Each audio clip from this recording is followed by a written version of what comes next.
High বন্ধুরা, তোমরা কেমন আছো? নিশ্চয়ই ভালো আছো।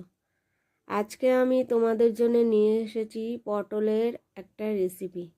এই রেসিপিটা তোমরা প্রত্যেকেই খেয়ে থাকবে, কিন্তু এইভাবে যদি তোমরা তৈরি করো রেসিপিটা, তাহলে তোমাদের টেস্ট খুবই সুন্দর হবে এবং আমার মনে হয় একটা তরকারিতেই তোমরা সব ভাত খেয়ে ফেলবে। প্রথমে এইভাবে পটলগুলো দু অর্ধেক করবে, এক একটা পটল দু অর্ধেক করে ছাড়িয়ে নেবে। আর তারপরে আলু কেটে নেবে। আলুগুলো ডুমো ডুমো করে কাটবে, যেরকম আলুর কাটে সেরকম ঠিক সেইভাবেই কাটবে, ডুমো ডুমো। প্রথমে পটলগুলো ভালো করে ভেজে নেবে, লাল লাল করে ভেজে নেবে। পটল ভালো ভাজা হলে তরকারি খেতে খুবই সুন্দর হয়। তারপরে যে তেলটা থাকবে, পটলটা ভাজবে একটু বেশি তেল দিয়ে। তারপরে যে তেলটা থাকবে সেই তেলে 5 ফোড়ন দিয়ে দেবে। তোমরা চাইলে জিরে ফোড়ন দিতে পারো, কিন্তু যে কোনো রান্নায় 5 ফোড়ন দিলে তার টেস্টটা আলাদা হয়। 5টা ফোড়নের যে টেস্ট, গন্ধ, সেটা খুবই সুন্দর হয়। সেই তেলে ফোড়ন দেওয়ার পরে আলুগুলো ভেজে নেবে। তোমরা চাইলে আগে থেকেও আলুগুলো ভাজতে পারো, কিন্তু আমি তেল ছিল সেই তেলে ফোড়ন দিয়ে আলুগুলো ভেজে নিয়েছি ভালো করে। আলুগুলো ভালো করে ভেজে নেবে।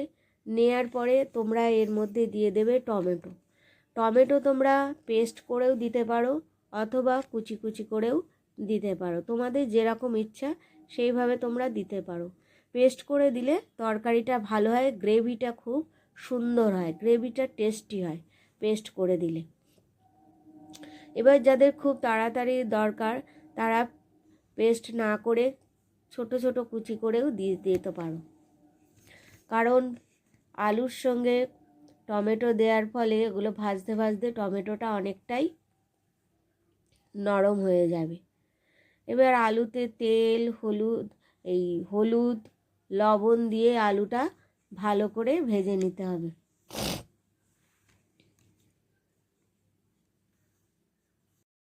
আলুটা ভালো করে ভাজতে হবে।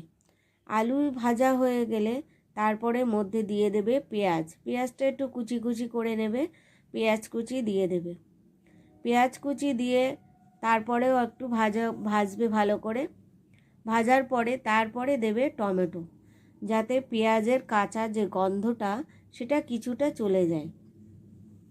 তারপরে টমেটো কেটে দিয়ে দিতে পারো, আর যদি পেস্ট করো তাহলে মশলার সঙ্গে তোমরা দিয়ে দেবে। টমেটোরও একটা কাঁচা গন্ধ থাকে, সেই জন্য মশলার সঙ্গে দিয়ে কষে নিলে সেই কাঁচা গন্ধটা চলে যায়। আর যদি ডোমো ডোমো করে দাও তাহলে পেঁয়াজ ভাজা হয়ে গেলে তারপরে দিয়ে দেবে। দিয়ে টমেটো দিয়েও কিছুক্ষণ নাড়াচাড়া করে নেবে টমেটোটা নরম হয়ে যাওয়ার জন্য।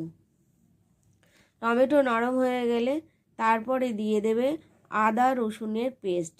আদা রসুন তোমরা বেটে নেবে, সেই পেস্ট ওর মধ্যে দিয়ে তারপরে ভালো করে কষে নেবে। এমনভাবে কষবে যেন কাঁচা গন্ধ চলে যায়। খুব ভালো করে ঢেকে ঢেকে যদি তরকারি কষো তাহলে তোমাদের খুব অল্প সময়ের মধ্যে রান্না হয়ে যাবে, কারণ ঢেকে ঢেকে করলে আলু বলো যে কোনো জিনিস বলো তাড়াতাড়ি সেদ্ধ হয়ে যায়। সেই জন্যে তোমরা যদি কোনো তরকারি ঢেকে করো তাহলে খুব তাড়াতাড়ি হয়ে যাবে। এবার ভালো করে টমেটো দিয়ে কষার পরে তারপরে আদা রসুনের পেস্ট দেওয়ার পরে তারপরে দিয়ে দেবে জিরে গুঁড়ো, ধনে গুঁড়ো যদি থাকে দিয়ে দেবে, আর দিয়ে দেবে গরম মশলা। দিয়ে ওটা ভালো করে কষে নেবে। তারপরে দিয়ে দেবে তোমরা চিংড়ি মাছ। চিংড়ি মাছটা তোমরা আগের থেকে ভেজে নিতেও পারো অথবা সেদ্ধ করেও নিতেও পারো। অল্প সেদ্ধ করে নিলেই ভালো হয়, নরম থাকে। আর ভেজে নিলেও ভালো, কিন্তু সেদ্ধ করলেও বেশি ভালো হয়। দিয়ে চিংড়ি মাছটা দিয়ে একটু নাড়াচাড়া করে নিয়ে তারপরে দিয়ে দেবে জল, পরিমাণ মতো জল দেবে। যেহেতু এটা কষতে কষতেই অনেকটা ভাজা হয়ে যাবে, যার জন্য তোমাদের অল্প জলেই রান্না হয়ে যাবে। দেখো আমি কিভাবে কষে নিচ্ছি। কষাটা একটু খুব ভালো করে হওয়া চাই, কষা যদি ভালো হয় তাহলে তোমাদের রান্নার টেস্টও ভালো হবে। কষার পরে আমি পটল দিয়ে দিয়েছি, পটল দিয়েও একটু নাড়াচাড়া করে কষে নিয়ে তারপরে দিয়ে দিয়েছি চিংড়ি মাছ। চিংড়ি মাছটা দিয়ে বেশিক্ষণ নাড়িনি, কারণ চিংড়ি মাছ ভেঙে যায়, সেই জন্য চিংড়ি মাছ দিয়ে বেশিক্ষণ নাড়তে নেই। অল্প একটু নাড়াচাড়া করে তারপরে দিয়ে দিতে হবে জল। জল দিয়ে পরিমাণ মতো জল দিয়ে ঢেকে দিয়ে আস্তে করে দেবে, তাহলে জলও বেশি শোকাবে না, তরকারিটাও টেস্ট হবে খুব ভালো। এইভাবে তোমরা যদি পটল চিংড়ির তরকারি করো তাহলে তোমাদের খেতে খুবই ভালো হবে। আর তোমরা যারা মিষ্টি দেওয়া পছন্দ করো তারা সামান্য পরিমাণ নামানোর আগে মিষ্টি আর ঘি দিতেও পারো, তাহলে আরও টেস্টি হবে। তাহলে বন্ধুরা, যদি আমার এই রেসিপিটা তোমাদের কাছে ভালো লেগে থাকে তাহলে লাইক, শেয়ার, কমেন্টস আর তার সঙ্গে সাবস্ক্রাইব করে দিও চ্যানেলটাকে। Thank you. পুরো ভিডিওটা দেখো, দেখলে তোমরা বুঝতে পারবে তরকারিটা, আর নিজেরাও একবার বাড়িতে ট্রাই করো, এটা খেতে কত সুন্দর হবে, তখনই তোমরা বুঝতে পারবে। এই বলে আজকে আমি আমার এই রেসিপিটা শেষ করলাম। তোমরা ভালো থেকো সবাই। Thank you.